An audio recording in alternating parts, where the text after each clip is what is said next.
Bismillah. Bugun sizlarga yangi olgan kitoblarimni tanishtirmoqchiman. Bu kitoblarni hammasi hadis ilmiga tegishli kitoblar. Mana birinchisi muxtasari Sahih Buxoriy. Bu kitob Sahih Buxoriyni hammamiz biladigan, o'zimiz tanigan Imom Buxoriyni Sahih Buxoriy kitoblarini muxtasari, ya'ni qisqartmasi. Qanaqa qilib qisqartirilgan deydigan bo'lsa, ya'ni aslini shu Sahih Buxoriyni olib turib, ichida takror keltirilavergan bir xil hadislarni tushirib olib, bitta donasini qoldirib, qisqartirilgan hadis. Ya'ni takrorlar qanaqa deydigan bo'lsanglar, masalan, innamal a'malu binniyat hadisi, hammamiz biladigan ma'lum mashhur hadis. Mana shu bitta hadis o'zi Buxoriyda 7 ta o'rinda takror kelgan ekan.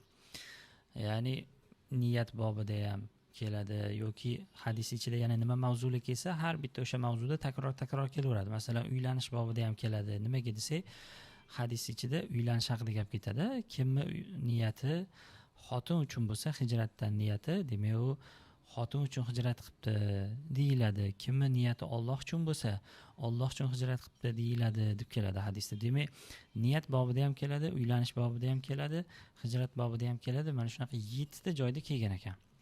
Xuddi shunga o'xshab yana bitta misol, Oysha radhiyallohu anha bilan Barira qissasi.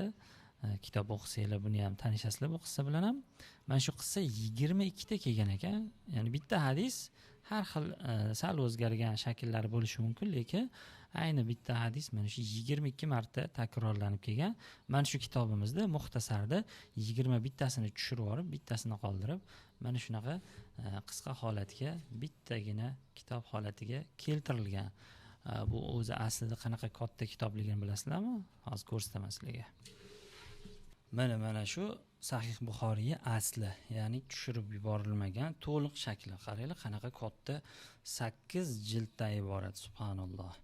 Buni ham o'ziga yarasha foydalari bor, takrorlaydigan foydalar bor, lekin haligi biz keltirgan bir tomli kitob, mana bu tez Buxoriyni o'qib chiqmoqchi bo'lgan kimsalarga, Buxoriy bilan tez tanishib chiqmoqchi bo'lgan odamlarga juda ham qulay, takrorlasiz, osonlashtirilgan shakli. Video boshida yangi olganman deb aytdim. Men shu kitobni shoshganimda o'qishga ham ulgurdim, ba'zi eslatmalar ham qilganman ichida.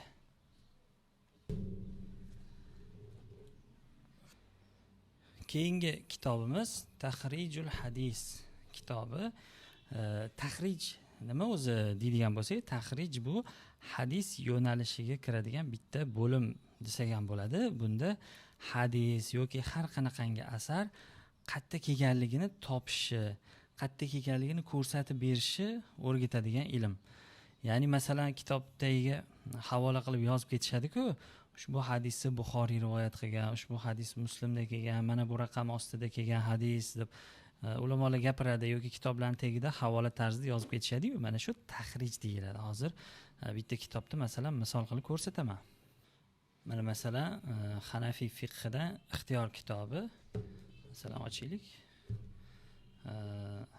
Ko'rinayotgan bo'lsa agar. Mana masalan ushbu kitobimizda bitta hadis kelyapti. Rufi'al qalamu an salas. عن الصبي حتى يحتلم وعن المجنون حتى يفيق وعن النائم حتى يستيقظ.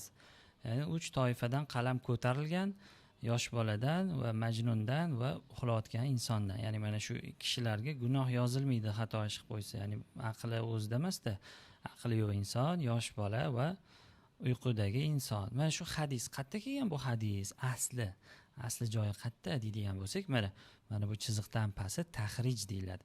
Mana 2 raqami qo'yilgan bu yerda. Shu ikkinchi raqamga qaraymiz. Akhrajahu min hadisi Aishata Abu Davud. Mana Oysha rivoyat qilgan bu hadisni Abu Davud mana bu raqam ostida rivoyat qilgan, Ibn Majah mana bu raqam ostida rivoyat qilgan, Nasai mana 6-jild 156-betda keltirgan, Imom Ahmad Musnadida mana bu raqamda keltirgan, Ibn Hibbon o'zini sahihida bu raqamda keltirgan va sanadi jayyid, yaxshi deyilyapti. Demak, mana hukm ham berilyapti hatto oxirida. Hadislarning asli manbalarini ko'rsatish va unga hukm berishlik ilmi tahrij ilmi deyiladi. Demak, tahrij ilmi mana shunaqa xabarlarni aslini topishga yo'l ko'rsatadigan ilm ekan. Bu juda ham muhim fan. Oddiy bir misol. Jumada masalan imom ma'ruza qilib turib orasida bir hadis aytdi deylik. Endi siz o'ylayapsiz, bu hadis qayerda kelgan ekan a? Shunaqa hadis rostdan ham bormikan? Sahihmikan, zaifmikan?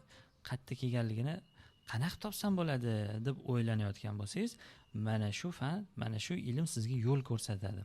Birinchi bo'lib hadis qayerdan qidirish kerak, mavzusiga qarab qidirishi, sanadiga qarab qidirishi, ichidagi birorta so'ziga qarab qidirishi, yana boshqa yo'llarini, kompyuterda qidirish, internetda qidirish va kitoblardan qidirish yo'llarini o'rgatadigan ilm mana shu tahrij ilmi. Mana shunaqa qilib hadisni asl manbasiga yetib borasiz shu ilm orqali, yoki u hadis yo'qligini, asli yo'q hadis ekanligini topasiz. Xo'p, keyingi kitobimiz Minhajul Muhaddisin. Hali ustida salafalari ham turibdi, hali ochib ham ko'rmadim, lekin bu kitobni yaxshi zo'r kitobligiga ishonaman. Chunki mana shu markazli kitobini birinchi bo'lib o'qiganimda shunaqangi lol qolib, qoyil qolganimdan mana shu markazga tegishli, ya'ni Ihsan markaziga tegishli ikkita kitob sotib olganman. Mana o'zi bu ikkita kitobni olishimga sabab boshqa bir kitob bo'lgan, hozir ko'rsataman uni bundan keyin. Xullas, bu kitob Minhajul Muhaddisin, muhaddislarni yo'nalishlari haqidagi kitob. Ya'ni bu ham hadisga tegishli deb aytdim videoni boshida. Bu kitobda mualliflar, ya'ni hadis mualliflari, sunnat kitob mualliflari kitobini yozishda qaysi yo'ldan yurganligini bayon qiladi. Masalan, Sahihul Buxoriy nimaga yozilgan o'zi desak, Imom Buxoriy faqat sahih hadislarni jamlashlikni o'zlariga maqsad qilib to'plaganlar sahih hadislarni. Termiziychi masalan desak, Termiziy o'zlarining kitoblariga amal qilinadigan, ummat amal qilayotgan hadislarni to'plashlikni reja qilganlar va kitoblariga shu qabildagi hadislarni yozganlar. Endi tushunmagan odam keladida, Termiziyda zaif hadislar bor ekan-ku deydi. Inson Termiziy o'zlariga faqat sahih hadis yozaman demaganlar. Ya'ni sahihi ham, hasani ham, zaifi ham ketaveradi. Muhimi ummat amal qilayotgan, amal qilib kelayotgan hadislarni yozaman deb maqsad qilganlar. Mana shunaqa kitoblarning yo'nalishlari bor. Buxoriy, Termiziy bundan boshqa kitoblarning yana boshqacha yo'nalishlari ham bor. Mana shu yo'nalishlarni o'rgatadigan kitob bu Minhajul Muhaddisin, muhaddislarni yo'nalishlari.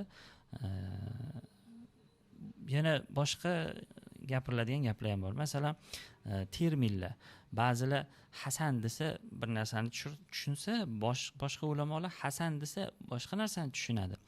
Hasan deb masalan ba'zilar sahih hadisga ishlatsa, eski qadimgi ulamolar, undan keyingilar Termiziy va undan keyingilar hasan desa sahihdan keyingi darajadagi hadislarga ishlatishgan hasan deb. Mana shunaqa ulamolarning istilohlarini o'ziga xos joylarini ham o'rgatgan. Ya'ni ulamolarning yo'nalishlari deyapti.